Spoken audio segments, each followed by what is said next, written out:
병원에서 퇴원을 한 그래서 그동안 두문불출했던 민주당 이재명 대표 얘기부터 시작하겠습니다. 첫 일정은 국회가 아니었습니다.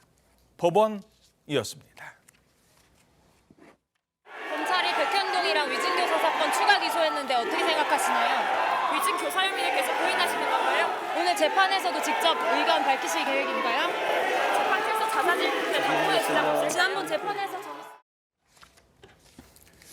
자, 그런데 이재명 대표가 재판 시작부터 판사한테 경고를 받았대요. 경고를 지각을 했어요. 네, 맞습니다. 지금 화면으로 보신 이 저 장면도 오전 10시 37분쯤이었거든요. 30분 재판 시작인데? 예, 재판이 30분에 시작이었는데 애초에 법원에 도착한 시각이 37분이었습니다. 7분가량 늦은 상태였는데요.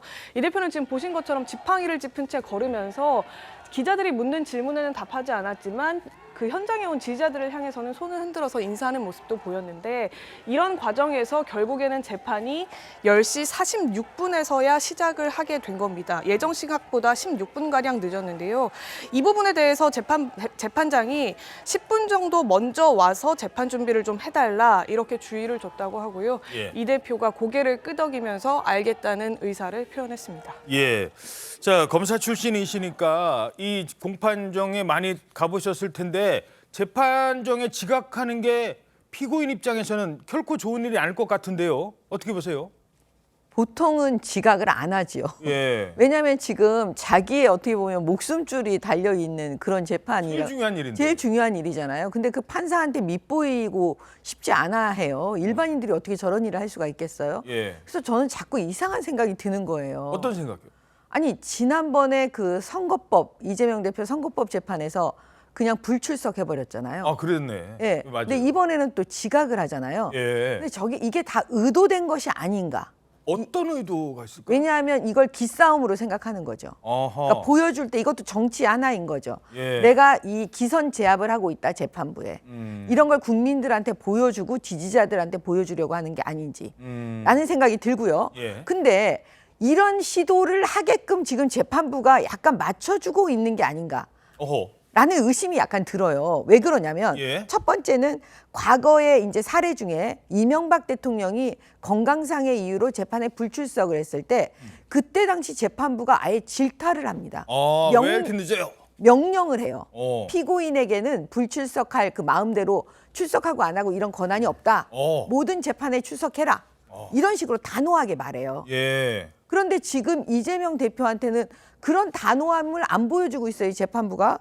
경고는 했답니다. 네, 근데 경고의 방식이요. 뭐 10분 정도 먼저 와서 재판 준비를 해달라. 요 정도 약한 의미의 주의 경고예요. 이렇게 질타를 좀 해야 되는 거거든요. 그런데 그렇게 안 하는 거 봤을 때 결론이 뭐냐면 아직도 그 김명수 대법원장은 사라졌지만 김명수 대법원장이 남기고 간 모든 이런 그 인사의 문제라든가 재판부의 재판장의 문제 이런 건 그대로 남아있기 때문에 결국은 사법부는 지금 개혁과 혁신에 손도 못 대고 있는 것이 아닌지 하는 그런 의구심이 들고 있습니다. 일단 의도된 지각일 수 있다 이런 의견을 내셨습니다. 그런데 이재명 대표는 딱 재판 시작하니까 달라져요. 시작하고 나서 작심한 듯 적극 반박에 나섰습니다. 조선일보 신면 기사입니다. 자, 8시간 재판 이재명 직접 33분 동안 혐의를 부인했다. 지난 6일 재판에서 이 대표 건강상 이유로 80분밖에 못했습니다. 그런데 어제는 8시간 넘게 진행이 되면서 검찰과 이재명 대표의 공방도 치열했습니다. 이재명 대표 대장동 특혜 의혹과 관련해 배임 혐의를 반박하면서 검찰이 누룽지 긁듯 박박 긁지 않았다. 지금 누룽지 긁듯 끝까지 다 긁어야 되는데 내가 무슨 공산당입니까? 라고 말을 했다는 겁니다. 내가 공산당이냐? 내가 공산당이냐? 왜 이런 얘기를 했을까요? 그 공산당이라는 표현은요, 이재명 대표가 대선 후보 시절일 때부터 민간업자들이 오히려 나를 너무 싫어했다. 내가 너무 공산당처럼 민간업자들로부터 다 이익 환수를 하려고 하는 그런 그 시장이었기 때문에 그 당시에도 이미 민간계로부터는 그 피해, 그러니까 뭐 이런 뭐 반발을 많이 샀었다 이런 얘기를 위주로 했었는데요. 이 어제 사실은 이 대표가 별다른 말을 하지 않을 거라고 법조 기자들도 예상을 해서 별다른 뭐 기사 준비 같은 것들도 하지 않고 있었습니다. 예. 그런데 갑자기 돌연 이제 이 대표가 직접 변론을 하겠다고 하면서 작심한 듯 마이크를 잡았다고 하는데요. 예. 그러면서 무려 33분 동안 한 얘기 가운데 대표적으로 이제 주요 골자는 적법한 행정을 본인이 했고 본인 스스로는 사적 이득을 취한 바가 없다라는 기존 입장을 강하게 변론했습니다. 그러면서 했던 말 중에 하나가 저 누룽지 얘기도 있고 또 저 산이 참나무 숲이냐 소나무 숲이냐는 그냥 쳐다보면 안다. 저건 그냥 소나무 숲이라는 건 다 아는데 지금 검찰이 현미경이랑 DNA 분석기를 들고 숲속에 들어가서 아예 땅을 파보면서 이게 소나무 숲인지 확인해 보겠다고 하는 거다. 그러니까 누가 봐도 다 아는 얘기를 가지고 지금 검찰이 너무 과하게 수사를 하고 있다. 이런 취지로 강하게 변론을 했습니다. 근데 누군가는 그 소나무 잘라다가 수많은 이익을 얻었잖아요. 이제 그 부분을 따지지 않은 겁니다. 감시를 제대로 했는지 안 했는지. 자, 이재명 대표는 그동안 대장동 사업에 대해서 이렇게 주장해 왔죠. 단군 이래 최대 지적. 단군 이래 최대 규모의 공익 환수 사업인 대장동 개발 사업을 둘러싼 억측, 네거티브를 넘어선 마타도화가 난무하고 있습니다. 대장동 개발은 지금도 제가 자랑하는 성남시장 시절의 최대 지적입니다. 이건 최대 지적이다. 나는 공산당이 아니지 않느냐. 어떻게 누룽지 긁듯 박박 긁어서 다 뽑아내냐. 어떻게 분석하십니까? 아니 예를 들어서 이제 지역에서 아파트 개발 사업이나 이런 것들을 할 경우에 그 시행업자한테 적정한 이윤을 보장해 줘요. 그렇죠? 그랬을 경우에 그 시행업자는 그 자기가 생각하고 있는 뭐 비용 같은 거 다 처리하고 적정한 이윤을 가져가는데 적정한이라고 하는 게 물론 약간의 차이는 있죠. 뭐 100억, 200억 정도는 차이가 있을 수 있어요. 자, 그런데 이제 검찰 수사 결과를 보면 대장동의 경우에는 무려 7천억 이상의 이익을 가져갔고 예. 그렇게 한 걸 이재명 당시 성남시장이 몰아줬다. 이제 이런 게 수사 결과예요. 예. 그다음에 관련해서 이재명 그 당시 성남시장의 최측근들이 거기에 관여해서 뭐 뇌물도 받고 뭐 이랬다는 게 지금 이제 검찰 수사 결과고 바로 그 사람들 뭐 정진상이나 김용이나 이런 사람들이 지금 재판을 받고 있는 거 아니겠습니까? 예. 자, 그렇게 본다면 이재명 대표식의 항변이라면 그러면 나는 인허가를 주었고 다만 그 이익 남는 거를 내가 다 환수하지는 못했다. 그렇다고 나를 처벌하냐 이렇게 얘기를 하지만 자, 그러면 자기가 아는 사람, 아는 업자들한테 수천억의 이익을 안겼는데 그래도 자기는 10원 한 푼 안 먹었으니까 괜찮다. 이렇게 얘기할 수 있는 것이냐 하는 부분이 이제 쟁점입니다. 예. 그게 이제 배임 문제거든요. 그렇죠. 아마 앞으로 이 재판이 언제 끝날지 모르지만 몇 년간 이재명 대표의 저런 주장과 검찰의 배임 주장이 맞서서 우리가 그 논평을 하게 될 걸로 보입니다. 몇 년요? 몇 년 동안? 아니 지금 저 재판부가요 대장동 배임 문제, 그다음에 우일의 신도시 그 문제, 예. 그다음에 성남 FC 문제, 그 세 가지 지금 재판하고 있죠. 예. 근데 대장동 지금 이제 이틀째 재판한 거예요. 예. 여기에다가 지금 검찰이 백현동 배임 문제까지 지금 병합 기소해달라고 했어요. 아직 결론은 안 났지만. 예, 잠시 뒤에 다루겠습니다. 근데 만약에 병합 기소가 된다면 큰 사건 4개가 되잖아요. 근데 우이준 교사도 또 서울중앙지방법원이 이 형사합의 33부 바로 이 재판부에 배당을 했어요. 합의부에서 한다고 하더라고요. 그렇죠. 예. 그거는 원래대로 그냥 법조계의 의견에 따르면 단독재판부가 하는 게 맞는 거거든요. 빨리 끝낼 수 사건이 있는데. 복잡하지가 않기 때문에. 예. 그런데 이것조차 거기다가 배당을 했어요. 그렇게 되면 이제 무려 5가지 사건 언제 끝나겠습니까? 이야, 참 어떻게 분석하십니까? 일단 이재명 대표 입장에서 보면 참 미치고 환장할 일일 겁니다. 시중의 원리에 의하면 자유경제 원리에서 민간의 이익은 민간이 가져가고 공공의 이익은 공공이 가져가는데 민간과 공공의 사업을 결합해서 사전에 그 이익을 최소 5,500억을 확보했는데 그럼에도 불구하고 이것을 배임이라고 하니 얼마나 이게 본인에서는 억울하겠습니까? 그리고 경기도지사 선거에 나갈 때 당군 이래 최대 지적이라고 했고 또 금방 나오듯이 대선 때도 마찬가지 이 이야기를 했는데 검찰이 이 문제를 집중적으로 문제를 삼아서 결국 자신의 꿈인 대통령 꿈의 어떤 그런 실현 과정도 이제 무산시켰기 때문에 이것은 뭐 이재명 대표 입장에서는 본인이 이 재판에서 모두 발언을 통해서 이것을 해명할 수밖에 없는 문제였습니다.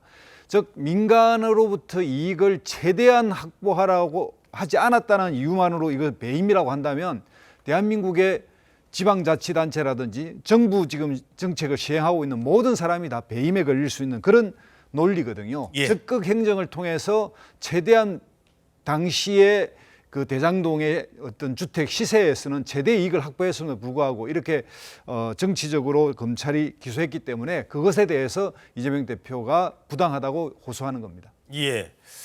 자, 하지만 검찰에서는 이재명 대표 주장에 그동안 조목조목 반박해 왔었습니다. 위례 대장동 사업에서 이 시장 측은 다양한 사기적 수법들을 동원했습니다. 사기적 내통의 결과 대장동에서 김만배 일당은 천문학적 수익을 실제로 챙겼습니다. 시민 입장에서는 단군 일의 최대 치적이 아니라 단군 일의 최대 손해라는 말이 어울린다 하겠습니다. 다 소설이고 조작이고 증거 없다는 주장, 불법 없었다는 주장을 할 단계는 이미 지나갔습니다. 자, 그런데 아까 최병묵 의원께서 몇 년이 간다라고 얘기를 하셨는데 왜 그러냐 했더니 막 계속 지연 작전을 펼칠 거다. 그런데 그렇게 바쁜 재판부에 지금 위증교사 누가 봐도 이거는 금방 끝날 수 있는 뭐 유무죄를 떠나서 바로 끝낼 수 있는 것도 그 재판부가 합의해서 푼다. 이건 어떻게 봐야 될까요? 그래서 의심하는 거예요. 왜 그러냐면 지금 보세요.